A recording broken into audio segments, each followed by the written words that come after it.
हिम्मत मत हारो। Copyright @bedtimeshortstories.com। बहुत समय पहले की बात है। एक गांव में रॉडनी नाम का एक लड़का रहता था। वो अपने परिवार के साथ बहुत खुश था, लेकिन उनकी ये खुशी ज्यादा दिनों तक टिक नहीं पाई।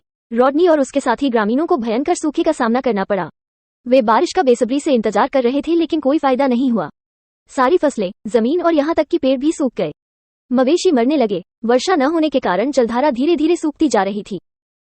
एक रात गांव वालों से मुलाकात के दौरान रॉडनी ने कहा, दोस्तों, हम सभी ने अपने दादा दादी से हमारे गांव में बहने वाली एक भूमिगत नदी के बारे में कहानियां सुनी हैं।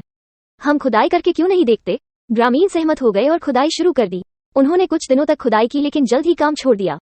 हालांकि रॉडनी ने खुदाई जारी रखी। जब लोगों ने उनसे हार मानने को कहा तो उन्होंने कहा, भगवान मेरी मदद कर रहे हैं और मेरा मार्गदर्शन कर रहे हैं। एक दिन जब उसने काफी गहराई तक खुदाई की तो रॉडनी को पानी दिखाई दिया। हार न मानने के उनके रवैये ने पूरे गांव को बचा लिया। इतनी आसानी से कभी हार न माने, रॉडनी ने सभी ग्रामीणों को सलाह दी।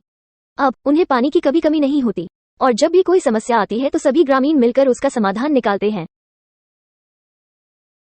कभी झूठ न बोलो। Copyright @bedtimeshortstories.com। एडम ने अपने दोस्तों से सीखा था कि झूठ बोलना किसी भी स्थिति से निकलने का सबसे आसान तरीका है। इसलिए उसे झूठ बोलने का शौक हो गया और उसे छोटे छोटे झूठ बोलने में मजा आने लगा।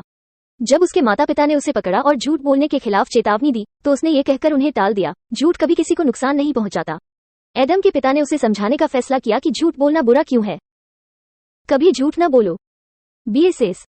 एक शाम एडम और उसके पिता कुछ किराने का सामान लेकर सड़क पर चल रहे थे। तभी उन्होंने देखा कि एक कार एक किताब की दुकान में घुस गई। एडम के पिता ने एक आदमी से पूछा कि क्या हुआ, और उसने जवाब दिया। कार चालक ने उसके पिता से झूठ बोला कि वो बिना चश्मे के देख सकता है। दुर्घटना के समय वे दोनों कार में थे। पिता को गंभीर चोट लगी है।